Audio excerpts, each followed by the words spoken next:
Racikan Berita 1. Kami di sini akan memberikan pernyataan sikap terkait dengan kecurangan pemilu tahun 2004. Nanti setelah itu mungkin nanti ada tanya jawab atau diskusi kira-kira langkah-langkah apa yang akan dilakukan Partai Umat terkait dugaan kecurangan pemilu tahun 2024. Baik, untuk mempersingkat waktu, kami persilahkan kepada Bapak Ketua Umum Partai Umat, Dr. Ingrid Rahmani, untuk membacakan pernyataan sikap Partai Umat. Pada beliau kami persilahkan.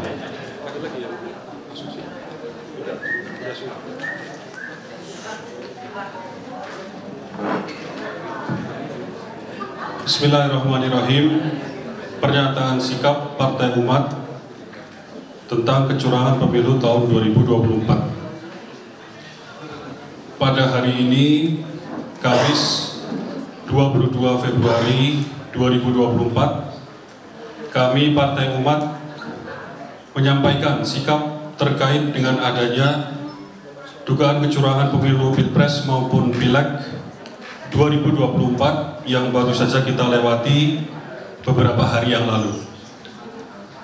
Partai Umat merasa telah terjadi suatu kezaliman yang masif pada perhelatan pemilu 2024. Oleh karena itu, sebagai peserta pemilu, kami perlu menyampaikan sikap yang tegas terkait hal ini.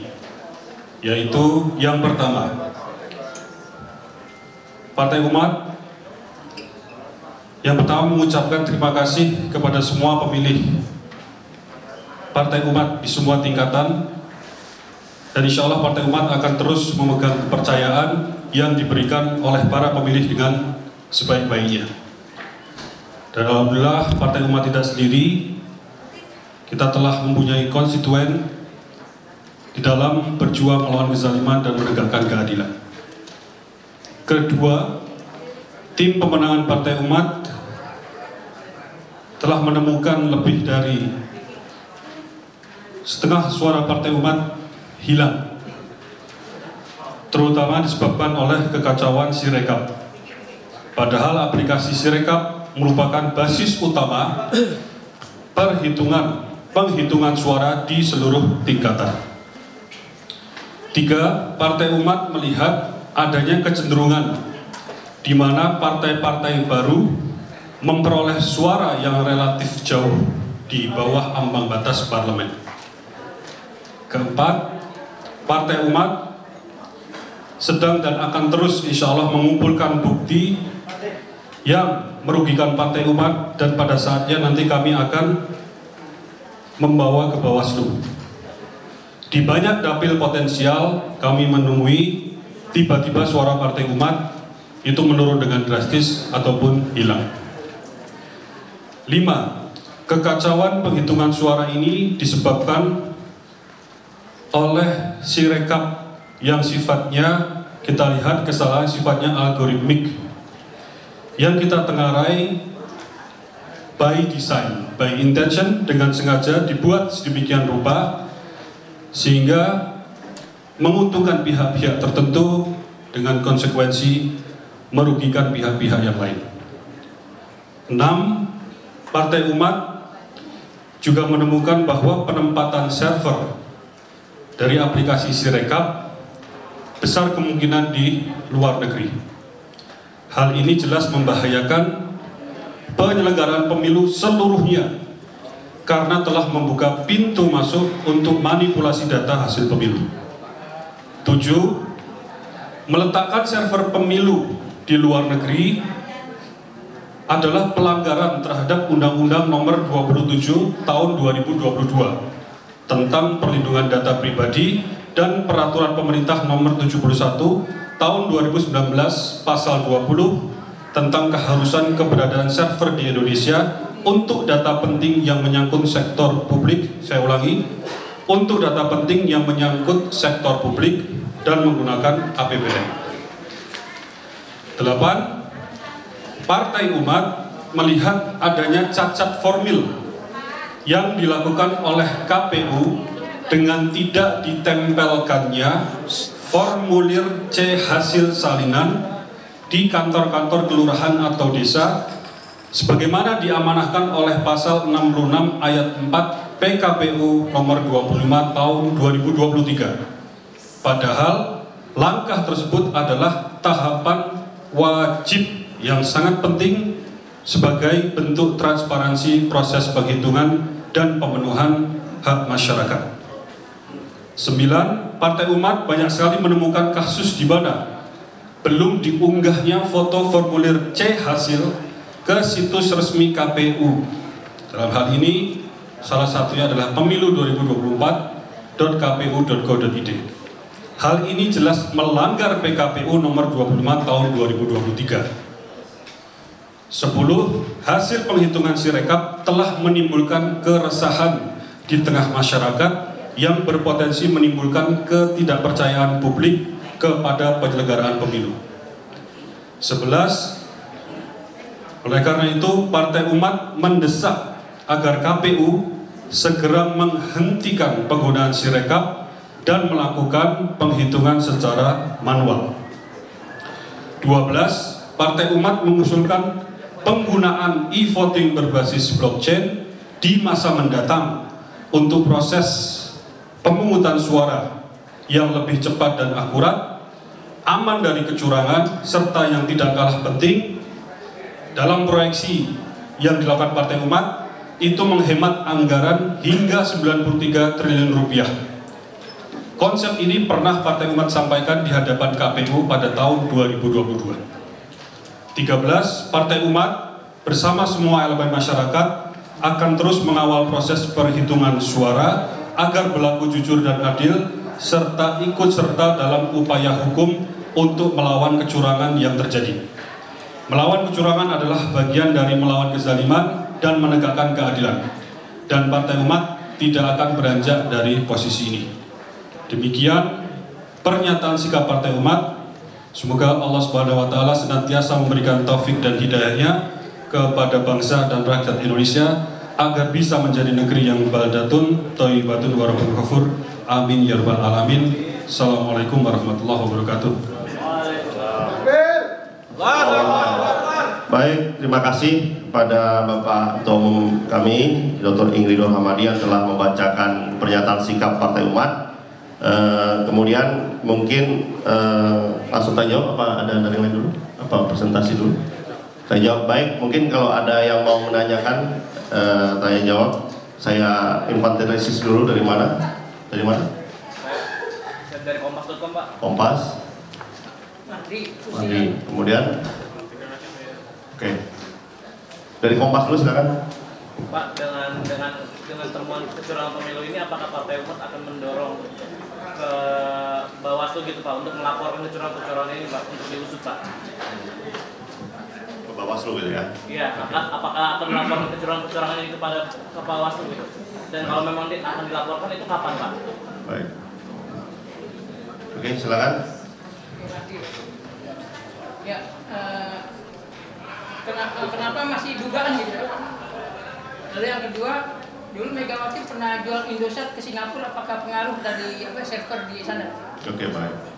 Ketiga tadi, silakan. Dari mana? Dari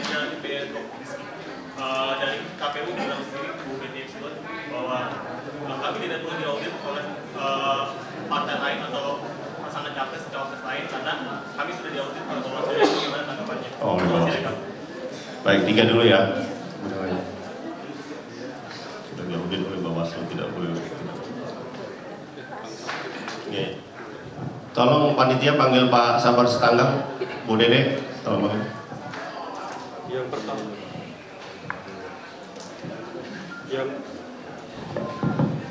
Yang pertama dari kawan kita, wartawan dari Kompas ya. Pertanyaan, akankah kita mendorong untuk melapor ke Bawaslu? Demikian ya. Kalau iya, kapan? Dan sebagaimana kita sampaikan, nanti akan kita bagikan juga ini. Insya Allah sekarang kita dalam proses mengumpulkan ya bukti-bukti yang penting tersebut. Ya, kita ada tim hukum di sini, dikomandoi salah satunya oleh Pak Yudri, ya, bagian hukum. Ini kita kumpulkan secermat mungkin. Begitu kita melihat ini sudah cukup dan waktunya, kita akan sesegera mungkin melaporkan ke Bawaslu. Demikian. Kemudian terkait server Indosat dulu pernah dijual ya. Jadi saya melihat terlalu jauh yang kita lihat sekarang ya, yang saya ikuti dari informasi yang kita kumpulkan ya, itu sejak development ya, dari membangun Sirekap itu minimal untuk kepentingan pemilu 2024 itu sudah di-develop di server Alibaba yang ada di Indonesia ya. Kemudian dalam perjalanannya itu menghadapi serangan, kemudian ada langkah-langkah dari KPU yaitu menggunakan beberapa layanan anti serangan, anti-DDoS itu yang kemudian mau tidak mau kemudian alamatnya itu kita lihat berubah. Tapi singkat ceritanya, dari penelusuran tim dan juga kita komunikasi dengan komunitas-komunitas forensik digital, ada dua pendapat, tapi kita lihat pendapat yang kuat karena berdasarkan juga analisis tim kami. Jadi kita melihat besar kemungkinan memang server fisiknya itu ada di luar. Kedua, yang juga kita sayangkan bahwa ini ditanamkan di server perusahaan swasta asing. Walaupun di development itu awalnya ada di swasta asing Alibaba yang versi Indonesia, tapi tetap asing ya. Kemudian yang kedua itu besar kemungkinan di Singapura, itu yang kita sayangkan. Pertama, sebagaimana kita sampaikan, ini data pemilu kita. Kedaulatan kita ada di satu kotak server tadi, seluruhnya yang bersifat rahasia tadi, itu kemudian bisa diakses oleh pemilik perusahaan swasta ini, yang server ini. Jadi ingin saya sampaikan, ini sebagai gambaran untuk kita semua, di negara liberal saja, Google dan Microsoft itu pernah suatu kali menerima permintaan yang sifatnya governmental request. Mereka diminta, Google itu pernah menghadapi 20.000 permintaan dari pemerintah Amerika.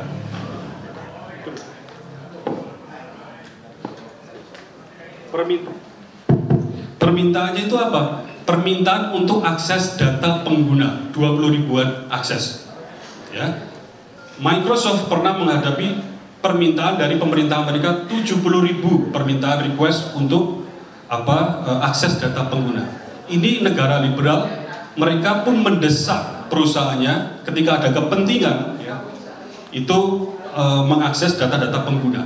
Apalagi di dalam situasi pemilu, ya, pemilu di Indonesia, ya, dan ini perusahaan Cina adalah kekuatan komunisme terbesar yang ya pasti punya lebih kontrol penuh terhadap perusahaan swastanya, Alibaba dalam hal ini.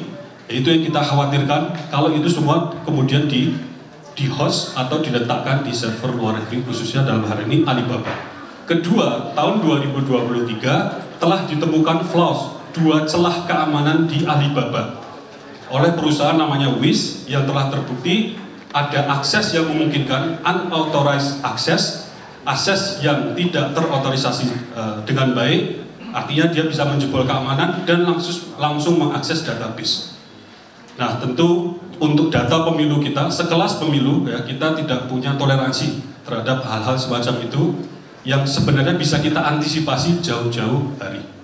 Itu terkait pertanyaan nomor 2. 3 tadi, apakah tidak perlu diaudit oleh partai? Karena sudah diaudit oleh Bawaslu.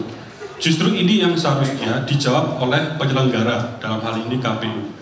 Karena ini sudah muncul ke publik keraguan-raguan hasil yang diposting oleh Sirekap, kemudian dipublish di pemilu 2024.kpu.go.id yang bisa suatu ketika naik, besoknya suatu ketika turun, naik, berubah-ubah dan segala macam. Padahal itu kita jadikan basis dari perhitungan cepat, basis ya dari melihat mengumumkan ya situasi atau progres dari hasil pemilu saat ini ya. Jadi sebenarnya mudah bagi KPU untuk menjelaskan ya secara teknikal, secara komprehensif, secara convincing, meyakinkan ya bahwa ya ini sebenarnya kalau memang server ada di Indonesia dan segala macam sesuai aturan tadi, sampaikan. Tentu menyampaikannya tidak hanya verbal, dengan jawaban-jawaban yang juga teknikal. Itu yang perlu kita hati. Jadi menurut saya audit ini karena sekarang situasinya ya sudah agak kritikal keraguan kita terhadap Sirekap tadi, maka menurut saya bijaknya memang ada audit pihak ketiga, dalam arti pihak independen yang ditunjuk bersama. Kita tidak kekurangan ya unit-unit pusat studi di Indonesia ini yang sejauh saya pelajari, ya sejauh saya kenal ya, itu yang memang leading, yang mendalami forensika digital ini ataupun audit IT ya. Ini kita punya yang bagus-bagus, sudah terpercaya, standarnya juga sudah internasional, bisa kita gunakan untuk melakukan audit khususnya Sirekap tadi. Yang kemudian karena ini sudah menjadi satu isu publik, harapannya outputnya nanti menjawab keresahan yang sudah secara luas ini tadi. Ya, demikian. Ya. Baik, mungkin ada lagi pertanyaan dari kanan, dari mana Pak? Kawan-kawan TV. Oke, kemudian 1, 2, 3, ada 5, ada tribun juga. Di belakang ya. Tiga dulu ya, dari sini nanti tribun, kemudian satu lagi samping. Silakan Pak, langsung. Baik. Assalamualaikum warahmatullahi wabarakatuh. Waalaikumsalam. Sekjen dan Ketua Umum Partai Umat. Kemarin itu Mas Roy Suryo mengatakan bahwa Sirekap itu sebenarnya dibuat oleh orang Indonesia. Nah, dibuat oleh orang Indonesia itu adalah dia wakil rektor dari ITB. Nah, pertanyaan saya adalah, apabila itu betul yang dinyatakan oleh Mas Roy Suryo bahwa itu adalah aplikasi, itu adalah alat yang dibuat oleh Indonesia, pertanyaan saya dengan informasi ini, apakah Partai Umat bersama wartawan untuk mendatangi ITB dan mempertanyakan itu sebagai moralitas dia sebagai anak bangsa? Baik. Yang tribun silakan. Silakan. Tadi soal pemilihan legislatif ya, kalau dari Presiden kan Pak Prabowo Subianto sempat bahwa ingin merangkul semua pihak untuk bergabung ke dalam pemerintahan. Dari Partai Umat sendiri sikapnya seperti apa sih Pak? Merangkul, ingin merangkul. Apa mau dari wilayah yang mau bergabung, dan yang kedua itu kan juga Muhammadiyah dan koalisi perubahan kan juga sedang menggulirkan hak angket kecurangan pemilu Pak. Jadi kalau dari Partai Umat sendiri gimana Pak? Tentang hak angket. Silakan yang tadi dari Rakyat Merdeka. Ya silakan. Ada. Disampaikan kapan akan disampaikan kecurangan ini kepada Bawaslu kan? Apakah berbarengan dengan capres yang juga akan disampaikan ke Bawaslu? Yang kedua adalah apakah bisa di-challenge? Kemarin Ketua KPU bilang ya silakan dicocokkan saja. Dalam Sirekap itu kan juga ada cek hasil yang disampaikan di layar. Nah, artinya bisa juga di cross check berapa perolehan dari Partai Umat atau partai lainnya. Artinya kan partai-partai punya saksi-saksi di lapangan. Tinggal di cross check aja apakah itu cocok sama dengan KPU atau memang ada perbedaan di lapangan. Demikian. Baik. Silakan. 3 dulu ya. Silakan. Ya, terima kasih. Nanti dilengkapi kalau betul dilengkapi. Ya. Jadi mungkin saya agak lompat ini, tapi semoga nanti menjawab semua pertanyaan. Yang terakhir dulu Pak, gitu ya. Semoga karena teknis kita sudah melakukan Pak itu. Jadi kita mendownload dan mengumpulkan C1 yang kita punya itu, kemudian melakukan perhitungan manual sejak hari pertama pencoblosan. Juga kendalanya, memang kita tidak mampu untuk memiliki seluruh saksi di 800 ribuan itu. Kita mengandalkan juga yang diunggah di pemilu 2024 kpu.go.id. Kita mengandalkan itu dengan asumsi kuat sekali bahwa itu memang C1 yang baik ya. Artinya penuh kejujuran. Yang kedua permasalahannya sebagaimana kita sampaikan tadi, dalam hitungan kita itu masih banyak yang belum di-upload, padahal sekarang sudah tanggal 22. Artinya sudah seminggu ya, sudah seminggu lebih sejak hari H pencoblosan, C1 itu belum diunggah. Padahal kalau lihat PKPU itu kalau kita coba tafsirkan harusnya tidak lebih dari 3 hari, 3-4 hari. Jadi ini menabrak PKPU terkait C1 ini tadi. Terlebih dengan proses penghentian perhitungan manual ini tadi di kecamatan yang mungkin juga proses C1 mengunggah tadi kemudian terhambat atau seperti apa. Ya kita semua bingung. Nah, kapan Jadi insya Allah kita sedang mengumpulkan segala macam yang kita lihat bukti-bukti yang kuat, yang insya Allah faktual dan insya Allah tidak terbantahkan, ya. Sehingga itu nanti ketika kita ajukan memang sesuatu yang merepresentasikan yang kita masuk kezaliman di lapangan tadi. Untuk kapan ya? Kita berharap segera insya Allah secepatnya, as soon as possible. Ya kalau itu dalam hitungan hari, kalau itu dalam hitungan minggu kita lakukan, ya, insya Allah. Terkait kapannya, ya insya Allah jadi as soon as possible, sesegera mungkin. Ya. Nah kemudian terkait hak angket, ya. Ya tapi hak angket juga tadi. Hak angket tadi ya, ada pertanyaan tentang hak angket. Jadi kita menilai bahwa hak angket itu indikasi demokrasi kita, khususnya DPR kita itu hidup dan sehat. Ya tidak hanya geleng angguk gitu ya. Ini hak konstitusional sesuai mekanisme di mana untuk menanyakan apakah undang-undang dan peraturan pemerintah itu sudah dilakukan sebagaimana mestinya. Jadi kita tidak melihat itu sebagai sesuatu yang terlalu dari sisi politis yang ini mau ke arah mana dan segala macam. Kita melihat dari sisi ini bagus, dalam arti ini demokrasi yang insya Allah sehat karena ada proses konstitusional, proses mekanisme yang ada di DPR untuk menanyakan yang kita lihat dalam beberapa hari ini muncul keresahan, muncul ketidakpastian dari hasil minimal dari real count-nya dan segala macam yang memang membuat kita kemudian resah dan bertanya-tanya. Jadi kemudian untuk kemudian dilembagakan keresahan tersebut di DPR melalui hak angket, kita melihat ini satu langkah yang sebenarnya indikasi demokrasi kita, khususnya DPR kita ini semakin sehat. Ya, jadi kita tidak dalam posisi melihat itu terlalu ada udang di balik batu dan segala macam. Pada prinsipnya selama itu sehat, selama itu melawan kezaliman, menegakkan keadilan, kita setuju, ya kita mendukung. Nah kemudian tentang ajakan Pak Prabowo ya untuk semua pihak bergabung. Nah dalam hal ini sekarang memang Partai Umat sedang sangat fokus kepada permasalahan pileg tadi yang kita melihat, kita sampaikan ya melalui statistikal, melalui istilahnya subjektif statistikal tadi. Ini kita melihat separuh lebih ya suara Partai Umat ini seperti hilang ya dari laporan dari berbagai macam dapil. Ya, ini beliau Bu Nur Yati Atma, caleg nomor 1 di DKI 2 turut merasakan ya. Ini hari-hari pertama sekian, hari-hari berikutnya kemudian seakan-akan menurun dan hilang secara signifikan. Nah, juga di DKI 1, juga di tempat-tempat lain. Itu yang sedang kita fokus ya. Jadi tentu kita semua hargai ya ajakan untuk sifatnya persatuan untuk Indonesia, tapi sekarang kita memang sedang fokus ya. Jadi insya Allah setelah itu nanti kita selesai satu-satu, baru kemudian kita akan merespon lebih sifatnya organisasi berkaitan dengan ajakan-ajakan yang sifatnya baik tadi, insya Allah.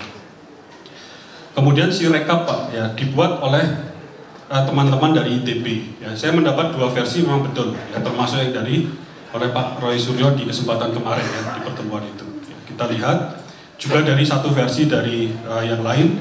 Ketika kita bedah kode-kode programnya itu, ya kebetulan saya ikut membedah, ya dapatlah gitu kira-kira ya. Itu memang buatan kawan-kawan ITB. Nah, cuman memang mungkin ideal ya kalau kawan-kawan ITB terutama yang membuat ini, kan itu besar juga ITB yang mana kan, mungkin kelompok atau pusat studi atau unit usaha yang membuat sirekap ini kemudian bisa bersuara gitu ya. Jadi artinya untuk mengklarifikasi, mengkonfirmasi berita-berita yang miring, yang menyudutkan ya kawan-kawan ITB ini kok seperti ini seperti itu ya. Jadi ya barangkali itu inisiasi yang baik juga Pak ya. Untuk kita mungkin mengetuk duluan ya. Untuk kemudian ada forum menjelaskan tadi. Nah, saya kebetulan salah satu yang dapat baris-baris program sedang saya pelajari dan memang banyak pertanyaan dari saya pribadi yang sifatnya teknis ya, mengapa ini kita lakukan, mengapa kita lakukan di dalam sirekap tersebut. Karena kapasitas background saya memang sebagai dosen IT yang sedikit banyak ya bisa membaca program-program tersebut. Jadi mungkin ini kita terima sebagai masukan Pak, kita nanti lihat. Barangkali nanti rekan-rekan wartawan mengundang kita, ya kita siap juga ya untuk dalam satu forum tadi untuk kemudian saling mengkonfirmasi ya di dalam Sirekap itu mengapa seperti ini, mengapa seperti itu tadi dan segala macam. Gitu Pak ya, semoga menjawab tadi. Ya. Baik, ada lagi dari mana? Coba sebutkan dulu medianya. Silakan. Sudah ada? Masih ada? Cukup. Mungkin ada tambahan dari Pak tim hukum, dari Pak Sapar atau? Hah? Pak Yudin? Silakan. Terima kasih.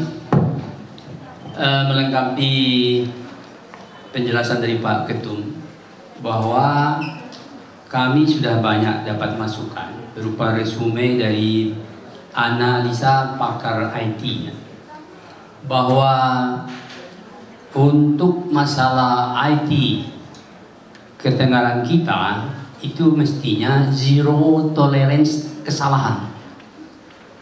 Jadi tidak ada kesalahan semestinya. Akan tetapi yang muncul adalah ketidakpastian itu sendiri, di mana caleg-caleg kita dari Partai Umat posisi suaranya naik, kemudian turun, naik lagi, turun lagi, setiap hari seperti itu. Bahkan bergerak naik turun itu 2 jam sekali. Yang kami perhatikan juga partai-partai kecil, partai-partai yang baru juga demikian. Tapi anehnya untuk partai-partai besar malah anteng di tempat. Atas permasalahan ini kami mencoba melakukan legal due diligence tentang adanya suatu ketidakpastian hukum itu, karena ada kebohongan publik yang disampaikan oleh KPU yang menggunakan Sirekap tadi, yang disinyalir algoritmanya itu menguntungkan peserta pemilu tertentu, apakah itu paslon, apakah itu caleg dan partai-partai. Maka daripada itu kami merencanakan dan mengumpulkan bukti-bukti untuk segera melakukan legal action tentang ketidakpastian hukum ini dan kebohongan publik yang dibikin oleh KPU itu sendiri, sehingga menjelaskan nantinya kepada publik apa yang sebenarnya terjadi dalam Sirekap itu sendiri. Satu lagi yang kami informasikan dari hasil dapil kami sendiri dan berbagai dapil, dan juga kemarin mungkin di toko 100 toko dan beberapa toko bercerita bahwa Refli Harun itu pernah mewawancari KPPS, mengatakan pada tanggal 13 Februari pernah membuka Sirekap itu, yang ternyata sudah ada isinya. Yang kami dapat disemuaikan bahwa sudah ada perencanaan by design sebelum pra-TPS. 1 hari 2 hari kemudian ada beberapa partai yang sudah mendeklarasikan siapa saja caleg yang pasti duduk di DPR sana. Yang kami duga bahwa ini sudah direncanakan sedemikian rupa. Fraksi mana saja yang berhak di parlemen, siapa saja caleg-caleg yang duduk, berapa. Pelaksanaan proses pemilu ini mulai dari awal sampai akhir itu hanya formalitas yang ditentukan nanti oleh Sirekap. Dan Sirekap ini pun bermasalah. Uang APBN yang sekian triliunan banyak sekali untuk menghasilkan ketidakpastian. Maka kami merencanakan sedang mengumpulkan bukti untuk melakukan class action, memberi pelajaran buat kita semua bahwa cara kerja KPU ya tidak konsisten. Begitu juga di Bawaslu tidak konsisten, di mana kita sudah masih rahasia umum. Banyak sekali yang melaksanakan money politik, bagi-bagi bansos melalui dengan dana APBN untuk kepentingan peserta pemilu tertentu. Ada menteri, ada presiden tidak cuti melaksanakan tugas-tugas kedinasan menggunakan pasar negara untuk kepentingan peserta pemilu tertentu. Sampai di mana tanggung jawaban mereka baik KPU maupun Bawaslu?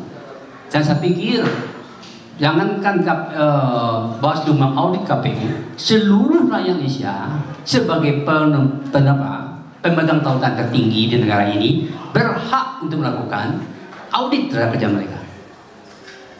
Jadi itu yang kami gambarkan, bahwasanya kami mencoba untuk meluruskan itu dengan cara melakukan class action, legal action.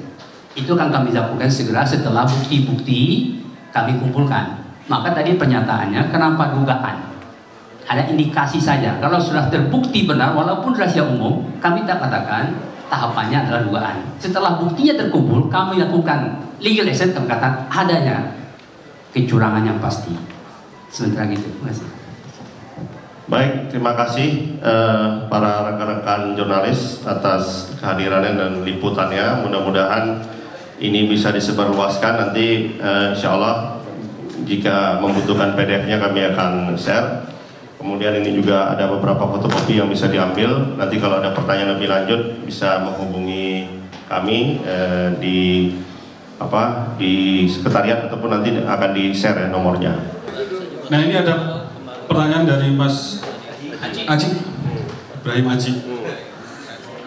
Itu IP address alamat dari server Sirekap dan pemilu itu kok di luar negeri karena CDN.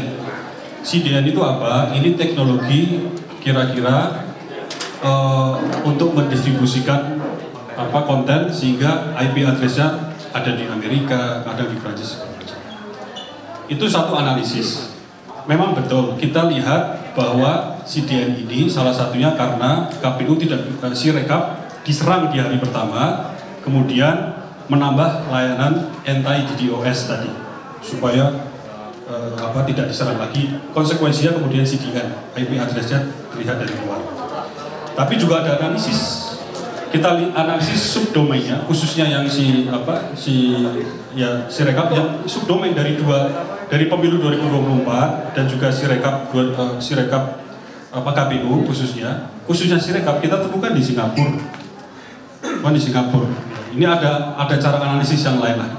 Tapi gini Mas, kalau kita lihat kronologi yang kuat itu informasinya sejak dari development Sirekap dibangun di server Alibaba Indonesia. Nah itu kalau saya pribadi, bayangkan kita punya anggaran ratusan triliun, kita punya Kominfo, punya Telkom, punya BSSN, punya kampus-kampus mentereng bidang IT, tapi servernya tidak dipersiapkan dalam 5 tahun, justru beli layanan dari luar. Luarnya nggak main-main, China ini ya punya kepentingan tentunya. Walaupun servernya itu Alibaba Indonesia yang baru dibangun kira-kira 4-3 tahun ini, mereka membangun agresif 2 server kira-kira dalam setahun di Indonesia itu mudah sekali di remote dari China sana. Jadi kita sangat sulit. Ini kita belum berbicara PP dan undang-undang tadi yang jelas melanggar. Berbicara logika dasar saja. Kenapa dibangun di server luar tadi? Ya, Telkom punya sekali lagi anggaran ratusan triliun, dan ini kita tidak mengada-ada. Partai Umat alhamdulillah sejak pendirian punya 4 server sendiri di Yogyakarta. Tentu inilah letaknya, detailnya somewhere. Ya. Apa yang kita lakukan untuk membangun model AI, untuk deploy seluruh layanan IT Partai Umat itu dari website, dari aplikasi untuk internal kita semua sendiri. Punya kesadaran karena ini data internal. Data KTA segala macam itu bukan di Google letaknya, di internal kita dasarnya. Jadi ini tidak perlu mahal, kita bahkan bisa bongkar harganya itu tidak mahal gitu, tidak sampai triliunan gitu. Kalau mau server punya 20 miliar itu udah server yang bisa canggih sekali, server yang luar biasa itu nggak sampai segitu. Yang ini masih hitungan 1 digitnya dan segala macam. Tapi kan bisa aja Mas, database-nya di dalam negeri kan. Mas Rido tahu sendiri, mungkin dipisahin kan? Mungkin terjadi, itu mungkin juga. Tapi ya, ada analisis yang subdomain itu loh, dicek di mana IP subdomainnya itu di luar dan itu Singapura. Itu agak sulit dibantah. Tapi itu skripnya kali, Mas Rido? Bukan skripnya, alamatnya. Jadi kalau aplikasinya di Singapura, server database-nya di Indonesia, mungkin nggak kayak gitu? Super database yang di Singapura kan bisa dipisah. Memang bisa, cuman yang subdomain analisis tadi agak sulit dibantah. Gitu. Kalau yang pemilu 2024 itu memang pingnya memang kemana-mana. Tapi yang Sirekap tadi itu satu terus gitu ya. Dari tim ini. Memang ada dua tafsir dua mazhab analisis kemarin saya temui. Artinya tetap perlu di audit ya oleh publik. Kalau itu sangat. Jadi saya berusaha objektif ya dalam hal ini sebagai seorang dosen murni gitu. Saya melihat termasuk dalam setengah hari ini melihat coding di Sirekap. Kemudian melihat Sirekap versi awal, versi pilkada, versi stacking juga. Kemudian saya lihat review-reviewnya itu tidak ada seperti gini. Mohon maaf ya, produk belum siap, prematur sekali, testingnya tidak terlihat. Ya. Jadi model Sirekap itu, OCR-nya itu menggunakan model AI, model deep learning, dilatih di suatu dataset yang menulis tulisan tangan itu kalau 1, 2 seperti tulisan tangan kita. Ya. Mendengar nggak beritanya bahwa sosialisasi Sirekap ke KPPS menulis dengan angka digital. Tapi model yang digunakan dilatih pada dataset, ini yang saya lihat codingnya ya, ini untuk dijawab ya, saya bukan nuduh, untuk dijawab oleh KPU ataupun developernya. Itu dilatih di dataset yang terkenal namanya MNSIT. Itu tulisan tangan, bisa di Google nanti ya, MNSIT. Itu kalau dimasukkan langsung kelihatan gambar-gambar angka-angka. Angka 1 itu ada 10 macam, 20 macam, angka 2 ada 20. Yang tidak ada angka digital yang menulisnya. Ya, jadi ini yang jadi artinya apa? Tata kelolanya kok kacau gitu loh. Sekelas pemilu mereka diajarin ini, mendekati hari H suruh berubah cara menulisnya. Intinya sekelas pemilu harusnya tata kelolanya tadi mendekati zero tolerance. Kalau bisa memang zero lah, 0. Ada lagi? Nah. Pak, bagaimana kalau misalnya nih Partai Umat menemukan memang banyak terjadi kecurangan, sementara pihak KPU dan pihak Bawaslu mengatakan tidak ada, ya? Apakah pihak Partai Umat akan menyatakan menolak hasil proses atau bagaimana? Nah, kalau sampai pada kesimpulan itu nanti memang kita perlu ada follow up di konsolidasi internal kita. Tapi yang sekarang dalam fase ini yang bisa kita sampaikan bahwa memang Sirekap ini harus dihentikan penggunaannya. Kalau dibilang Sirekap alat bantu dari mana? Sekarang basis perhitungan real count itu apa? Sirekap. Sirekap itu alat input, Pak. Alat input etalasenya adalah pemilu 2024.go.id. Kemarin ada teori itu yang muncul itu ya, hipotesis itu. Ini ada backdoor. Backdoor ini enak sekali. Di mana Sirekap itu hanya memberi feeding, memberi input ini nih hasil suara di TPS 1, TPS 2. Tampilnya itu etalasenya namanya pemilu 2024.go.id, kpu.go.id. Kalau backdoornya masuk di sini, hasil TPS 1 di input plus 1, maka yang muncul adalah TPS 1 plus 1.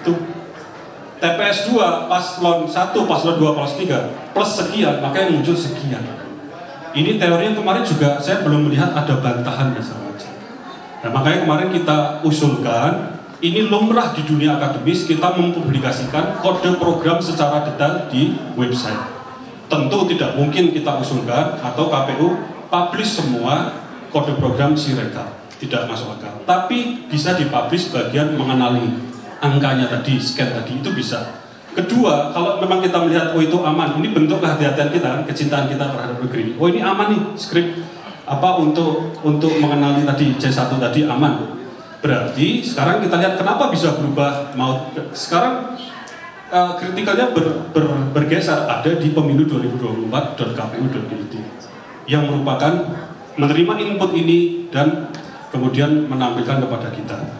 Jadi kemarin saya sampaikan jangan sampai Sirekap dan juga pemilu 2024.kpu.go.id ini selama ini kan belum pernah disalahkan nih. Itu menjadi kotak hitam. Kotak hitam artinya kita tahu apa yang diinput, kemudian kita dipaksa menerima apapun yang menjadi luaran. Ya, jadi kita ingin pendekatan istilahnya white box ataupun glass box, ya. Seperti kotak kaca yang bisa kita lihat parsial secara sebagian, apa sih proses internal di dalamnya, sehingga kita menerima input tadi.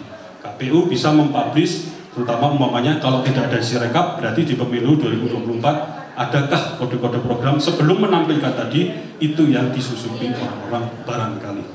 Izin Ketua Umum. Ini Pak, silakan. Oh iya. Oh, boleh. Oh iya, saya Yadi Muhammad dari Popole TV. Saya tadi sudah adem begitu mendengar ada kalimat class action ya. Nah, tapi kemudian akhirnya berubah menjadi legal action ya. Nah, pertanyaan saya, apa masih percaya dengan penegak hukum? Kita sudah punya pengalaman dari 2014, 2019. Terus kemudian satu lagi di sini kemudian ada Ibu Haja Nurjati Akma.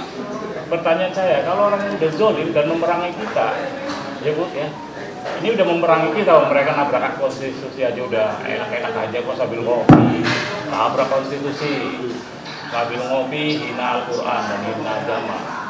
Apakah kita nggak perlu sekarang memerangi mereka? Mereka sudah perangi kok, itu aja. Wabillahi taufiq wal hidayah. Wassalamualaikum warahmatullahi wabarakatuh.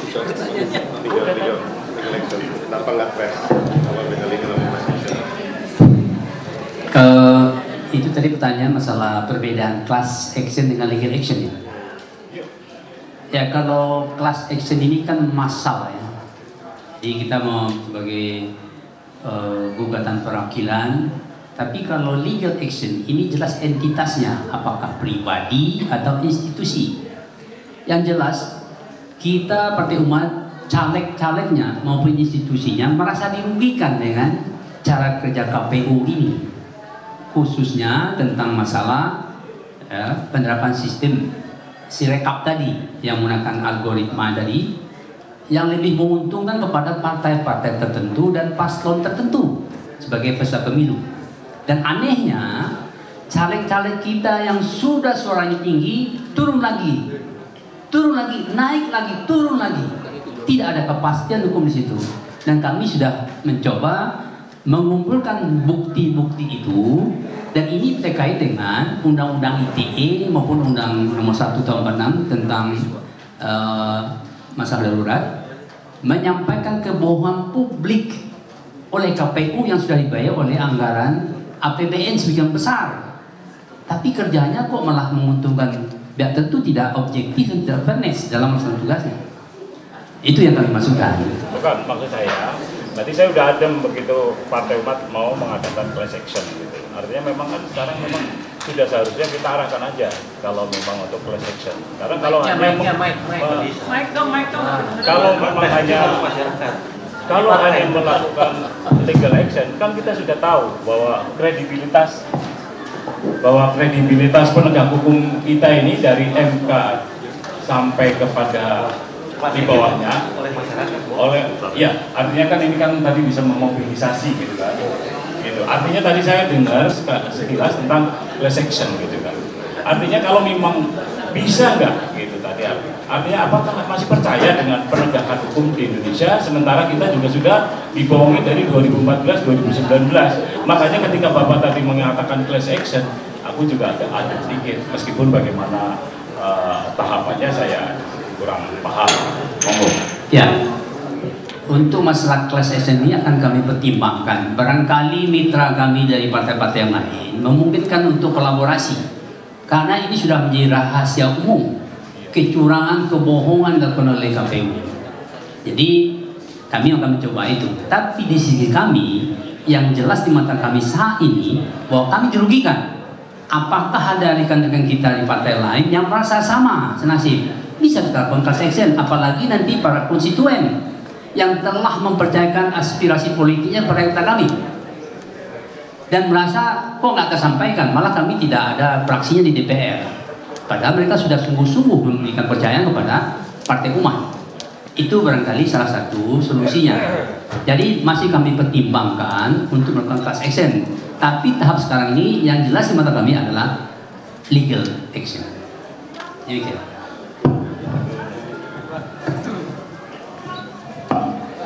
Terima kasih.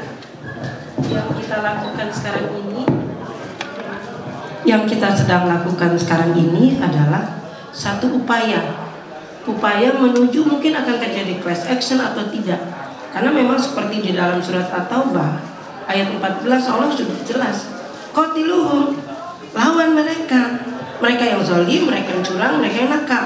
Nah, sebelum sampai kepada itu kita melalui seperti ini.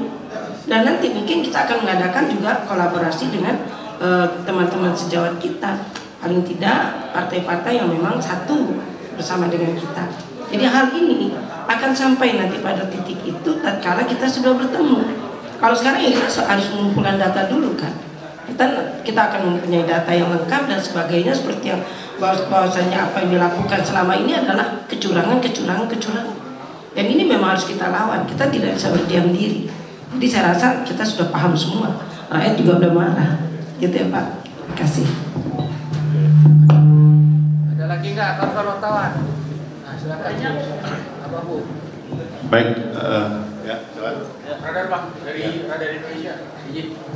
Undang-Undang Nomor 7 Tahun 2017 mengatakan bahwa perhitungan suara harus manual, bukan berdasarkan aplikasi Sirekap. Itu kita bisa ngecek di laman KPU bawah disclaimer. KPU menyatakan bahwa hasil Sirekap tidak menentukan secara pasti dan valid itu sebagai acuan. Nah, kenapa harus mendukung masalah Sirekap? Kan ada Ya, betul Pak. Cuman kenyataannya real count, kemudian berbagai macam komentar, respon, bahkan iklim politik pasca pemilu kemarin pencoblosan itu kan semua dari Sirekap semua inputnya gitu. Betul, kita aware sekali kenyataan secara undang-undang, secara peraturan itu hanya alat bantu, bahasanya kan gitu. Tapi kenyataannya basis dari real count saja yang dilaporkan apa gitu.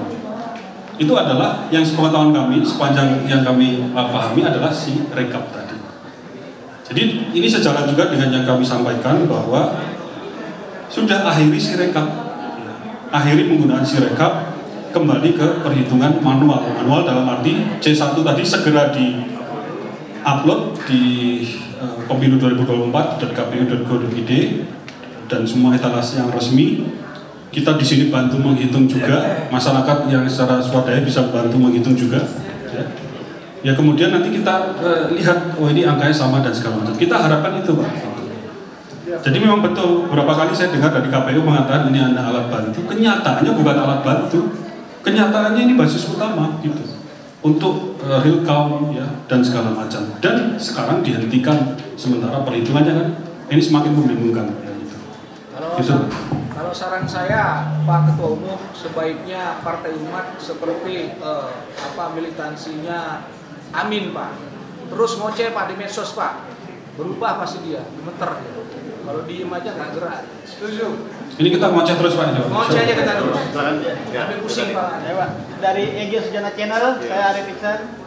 Pak, kita tahu sudah beredar di sosmed, di media ya. Kalau pemilu tanggal 14, tanggal 13 sudah keluar hasilnya, ya kan? Terus mau apa kayak ngambil action, mau lapor kemana kayak ini sudah by design. Jadi percuma kita melapor ke Bawaslu, apalagi ke MK, ada omnya di situ, ya kan? Kenapa Partai Umat tidak ikut dengan elemen-elemen lain yang menolak pemilu, tapi bukan menolak. Kalau menolak berarti dia lagi partai tiga lain, maksudkan dulu dia, kemudian pemilu tanpa adanya nomor 2. Pertanyaan saya, apakah Partai Umat sepakat dengan ini atau akan ikut juga dengan ini? Oke, sekian. Jadi sebenarnya kita hanya pertama begini Pak, dalam konteks yang lebih luas kita ini saling melengkapi.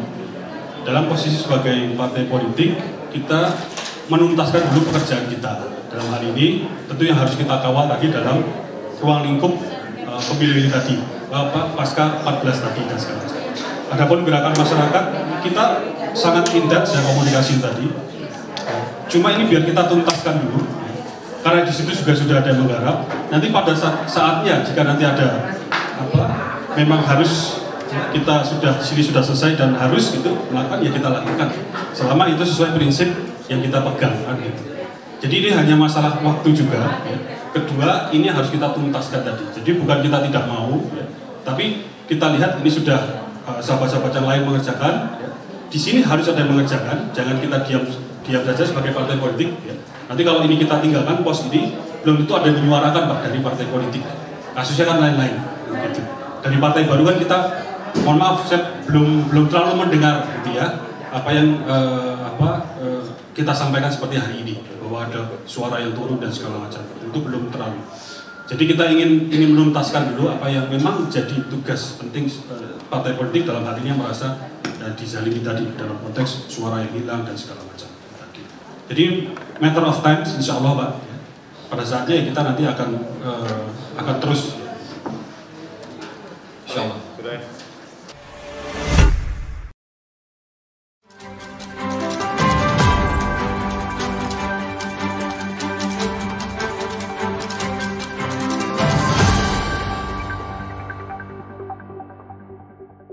Racikan Berita 1.